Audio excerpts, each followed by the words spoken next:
Muy bien, nos encontramos con el profesor Martínez Albertos, que nos ha acogido en su casa y por ello se lo agradecemos. Y estamos aquí en una entrevista más de Infoactualidad. Bienvenido a la entrevista. Muchas gracias. Y es un honor para nosotros poder contar con su presencia hoy aquí. En primer lugar, preguntarle, tras casi una década como director del Departamento de Periodismo 1, también del que fue fundador, de una década después de que lo dejara, ¿qué supuso aquel momento en el que usted dejó el departamento? Bueno, fue un trauma psicológico, ¿no? Pero, en fin, tampoco hay que dramatizar. Yo es que fui el fundador de ese departamento. De hecho, el departamento empezó a funcionar con todas las bendiciones legales a partir de 1986. Pero, de hecho, desde 1975-76 venía ya funcionando prácticamente. Es decir, cuando empieza la facultad nuestra, la Facultad de Ciencias de la Información de la Complutense, los únicos departamentos reconocidos eran los departamentos que provenían de facultades que estaban ya en funcionamiento. Y concretamente, en aquel momento pues había un departamento de Economía, un departamento de Historia y un departamento de Literatura, de Lengua y Literatura. Todas las demás enseñanzas nuevas estábamos sin ningún tipo de reconocimiento departamental, ¿no? Pero de hecho nos agrupábamos ya y existía pues un predepartamento de redacción periodística y un predepartamento de historia del periodismo y otro de tecnología, etcétera, que estaban ya funcionando. O sea que aunque mi duración como director de departamento oficial fue de 16 años, de hecho tengo que incorporarle como 5 o 6 años más de facto, ¿no? Y claro, fue duro porque toda mi vida universitaria en la Complutense pues había volcado en ese departamento, no solamente yo, sino una serie de personajes importantes en la historia de la facultad estuvieron allí presentes. Por ejemplo, afectó a José Luis Castillo Puche o a Bernardino Martínez Hernando o una serie de personajes, o José Julio Perlado, personajes que luego han tenido una dimensión importante en el campo de la literatura o en el campo del periodismo. Y fueron muchos años, o la profesora Luisa Santamaría, por ejemplo, que es una de las primeras que está presente allí. Y claro, fueron muchísimos años de un contacto continuo, directo, con gente con la cual nos entendíamos muy bien. Una de las características de este departamento, y esto no es mérito mío, es que había un clima de una extraordinaria cordialidad frente a otros departamentos de la facultad que eran una especie de pequeños nidos de víboras donde la gente no se entendía y estaban continuamente refriega. El nuestro era una especie de, digamos, de paraíso de tranquilidad. Claro, son muchos años de un trabajo intelectual, de unos contactos humanos muy largos por el tiempo que transcurre, de mucha gente que aprecias, que alguna de ellas había ido incluso antes que yo, cuando finalmente me tocó a mí irme, pues sí, alguna lágrima en el corazón caía con motivo de eso. No, lo que pasa es que no es muy traumático porque luego de alguna forma he seguido teniendo contacto con ellos, ¿no? Y nos vemos y hablamos y estamos... Y puesto que usted es nadador, le gusta mucho la natación, ¿tuvo que hacer muchas brazadas para levantar aquello? No, aquello vino dado porque vino dado por el mismo curso legal de los acontecimientos, ¿no? La Facultad de Ciencias de la Información empieza a funcionar en el curso 71-72 por una ley apoyándose en una ley una ley general de educación del año 1970. Una vez que empiezan a funcionar las facultades, en los cursos de 71-72, pues se veía venir que poco a poco aquellos comienzos pues iban a robustecer el paso a medida que transcurriera el tiempo. Entonces hubo simplemente que estar aguantando y esperando a que las leyes llegaran una detrás de otra. Una de las leyes que que vino a favorecer fue la que, bueno, me parece que no es una ley propiamente dicho, sino un real decreto de departamentos universitarios que afectó no ya a nuestra facultad, sino a todas las facultades, porque reestructuró todas las facultades, todos los departamentos universitarios en las facultades públicas españolas. A partir de ahí tuvimos ya un reconocimiento pleno y entonces el departamento estaba representado en la Junta de Gobierno de la Complutense, como cualquiera, como los de Economía, o los de Historia, o los de Farmacología, por ejemplo, ¿no? a todos los niveles. Entonces habíamos alcanzado ya lo que pudiéramos llamar una madurez académico-burocrática y ya entonces todo fue, no es que fuera más sencillo, era tan complicado como antes, pero ya sabiendo quiénes éramos nosotros y hasta dónde podíamos llegar. Sí. Y en 2005, en el momento que usted dejaba la facultad, ¿cómo era esa facultad que usted dejaba a diferencia de cómo usted la encontró cuando llegó a ella? Bueno, era radicalmente distinta, porque cuando yo me fui en los años en que yo estuve trabajando como emérito, que estaba dando unas clases de doctorado, se estaba operando la transformación de la universidad como la aplicación de los planes de Bolonia y todo eso. Y esto pues significa... Entonces yo me fui antes de que se introdujera la aplicación del sistema de Bolonia. Y claro, esto era un sistema radicalmente diferente del que nosotros teníamos en el año 1971. Para decirlo a grandes rasgos, la universidad, toda la universidad, y nuestra facultad en esto no fue nada nuevo, la universidad estaba asentada desde el punto de vista docente en el principio de la clase magistral. El profesor era un experto en la materia que llegaba ante unos alumnos que estaban sentados en el pupitre y les soltaba una clase magistral. Una clase magistral que debía tener una documentación en textos para que los alumnos los manejaran, los consultaran, los utilizaran, pero básicamente era una clase con un busto parlante que explicaba unas cosas que a veces los alumnos intervenían para preguntar, pero que la interrelación era realmente más bien pequeña y dependiendo mucho de los profesores. Había profesores muy propensos a que estableciera el diálogo y había otros profesores, y yo creo que era de estos últimos, los profesores más de tipo, como diría, majestático, que explicaban la clase, y aunque yo pretendía que luego interviniera, lo cierto es que en ese terreno no tenía demasiado éxito. Luego a lo mejor venían a preguntármelo particularmente al departamento o a la salida de clase, pero en la clase nunca conseguí yo tener un diálogo realmente espontáneo y seguido. Y frente a ese tipo de enseñanza basada en la clase magistral, el sistema que entonces ya empezaba del año 2004-2005 es el sistema de Bolonia que destruye la clase magistral, no existe la clase magistral, lo que hay es un sistema de tutorías con una serie de... Bueno, yo no lo sé exactamente porque no lo he vivido, pero en fin, sé que es un sistema de tutorías con un contacto personal que anteriormente no existía. Usted, además, cuando llegó a la Escuela de Periodismo venía a hacer otra carrera. ¿Qué encontró allí que no había visto hasta ese momento? Sí, pues yo venía de acabar la carrera de Derecho y estaba precisamente haciendo las prácticas de alférez de milicias universitarias en un cuartel de infantería en Inca, que es un pueblo del centro de Mallorca. Pero hice la carrera de una manera un poco a salto de mata, te contaré. Primero, yo hice los 2 primeros años como alumno oficial desde Mallorca, Derecho. El primer año lo hice en Barcelona, el segundo año lo hice en Valencia. A partir del tercer año ya me matriculé como alumno oficial en Valencia. Hice tercero y cuarto como alumno oficial en Valencia y quinto lo hice otra vez en Barcelona, ¿no? Ya como alumno oficial. Es decir, que yo el Derecho hice 2 años alumno libre y 3 años alumno oficial. Entonces, esa situación de ir cambiando de un sitio a otro no me permitió tener demasiado contacto con con la gente, porque estaba yo un poco, como te digo, pues a salto de mata.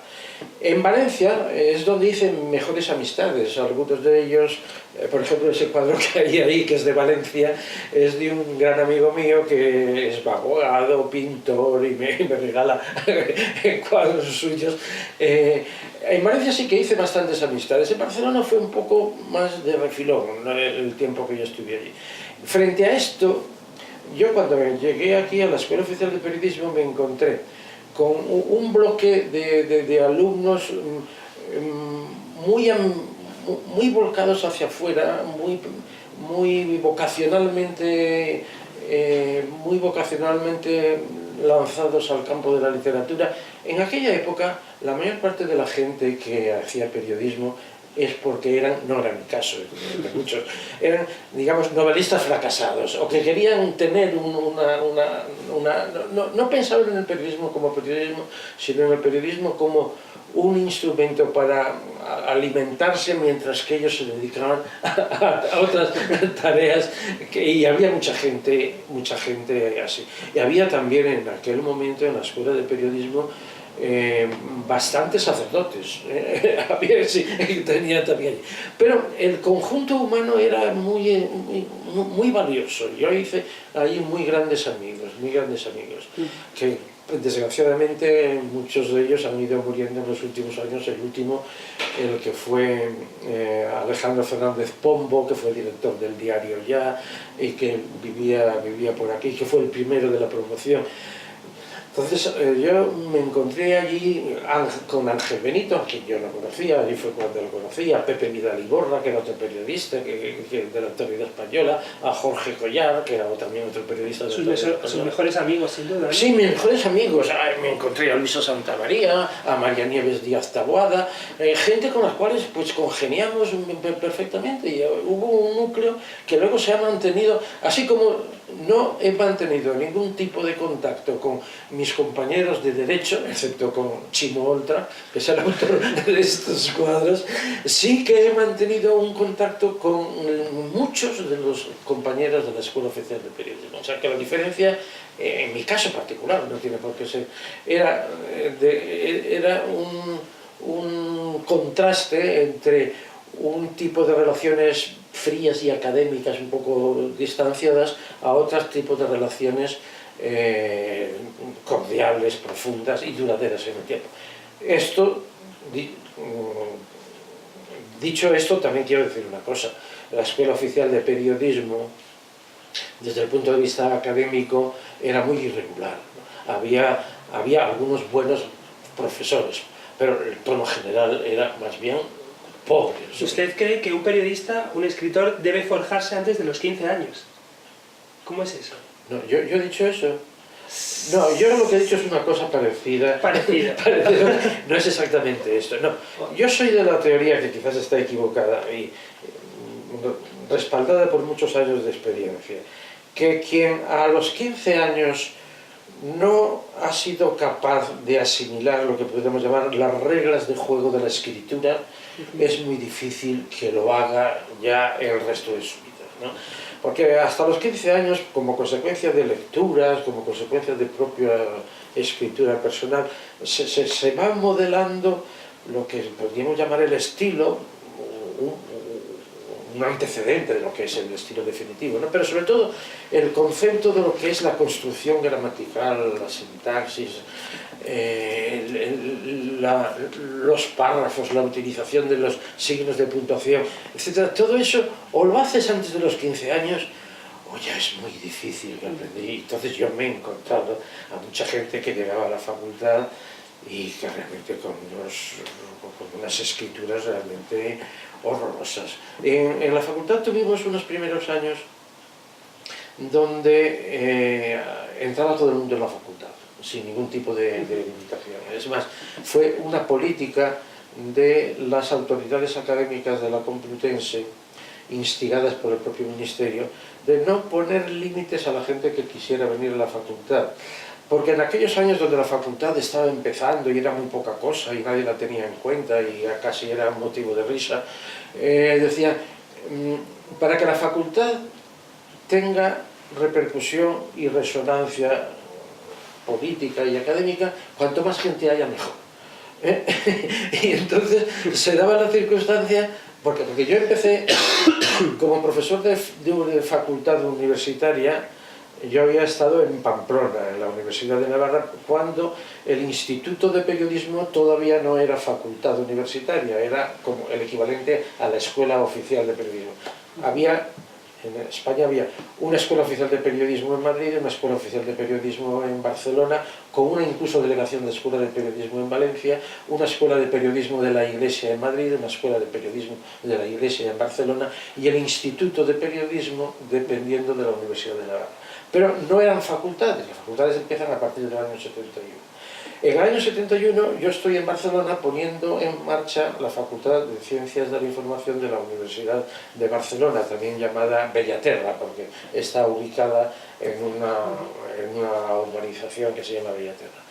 Y entonces cuando estoy poniendo en marcha todo este asunto, yo me encuentro en Barcelona, sobre todo, gente que no se explica cómo estaban en la facultad, ¿no?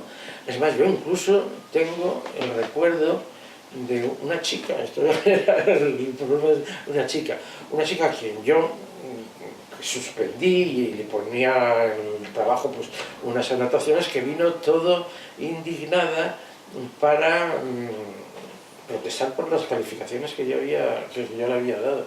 Y le dije, mira, muchacha, es que tú escribes fatal, tú no sabes escribir, cometes incluso faltas de ortografía. No ya que no sepas construir la frase, sino que cometes faltas de ortografía, que es lo elemental. Y entonces, muy digna, era de Sabadell. Era lo que se llama en Cataluña un charnego. Charnegos son los no catalanes inmigrantes afincados en Cataluña. Y en Sabadell es una de las zonas donde hay mucho emigrante, o había en aquella época, en el año 71.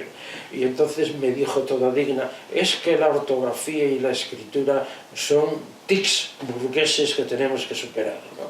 Bueno, pues como era un tic burgués, pues no podía superar. Para el periodismo hace falta dos elementos, actualidad y periodicidad, ¿no? Una vez que se gana en la historia la batalla de la periodicidad, bueno, el primer diario... Estás citando, pero te falta uno.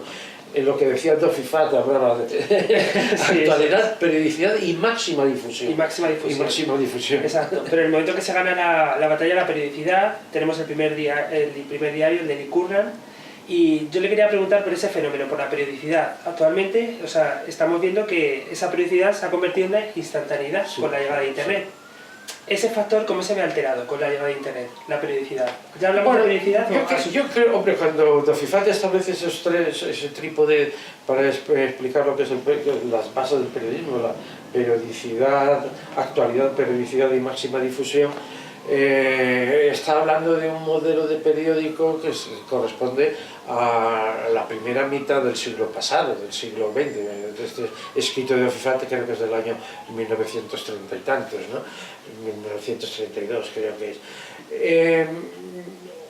Si todo lo que supone las nuevas técnicas es que el concepto de periodicidad se ha ido al cuerno, no me preocupa demasiado, o sea, porque al fin y al cabo, pues muy bien, pues hay una instantaneidad hasta cierto punto relativo, porque si ves por televisión o ves periódicos digitales en el ordenador, hay una cierta periodicidad, no están continuamente. Las breaking news aparecen irrumpiendo lo que sea, pero lo normal es que establecen unos periodos. Pero eso, digamos que sería lo de menos. O sea, que yo creo que el problema del periodismo contemporáneo no radica en la pérdida de la periodicidad, sino, para mí, en uno de los elementos básicos que establece la diferencia entre el periodismo de hoy y el periodismo de hace unos años es el concepto de máxima difusión. Porque la actualidad es igual, ¿no? La actualidad, lo que pasa es que la actualidad ahora es mucho más inminente que lo que era en la época del maestro de Émile Dofifat. Pero, ¿cuál es el concepto de máxima difusión? El concepto de máxima difusión hace que el periodismo sea un instrumento básico para la cultura de masas. porque está concebido, son mensajes concebidos para que los reciban mucha gente heterogénea, el concepto de masa, mucha gente desperdigada geográficamente, ese es el concepto clásico de masas de la sociología norteamericana, heterogénea, dispersada geográficamente, y que reciben en un momento determinado, están sometidos al impacto de un mensaje determinado. Sus aportes los considera un referente para el mundo del periodismo, sabiendo que sus estudios, sus aportaciones se estudian en todas las universidades de habla hispana.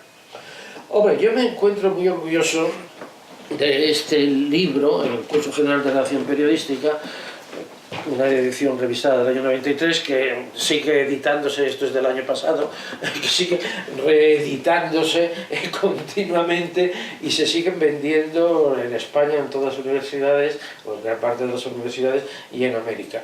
Sí, yo creo que esa ha sido mi aportación al mundo, digamos, de la teoría de la comunicación periodística en España. La elaboración de un corpus que permite entender cómo son o cómo eran, porque no sé si ahora ya lo siguen siendo, los géneros periodísticos, en qué consiste el lenguaje periodístico, cuáles son las diferentes modalidades del lenguaje periodístico y cómo teóricamente debieran elaborarse los diferentes géneros periodísticos. Yo creo que eso ha sido mi aportación.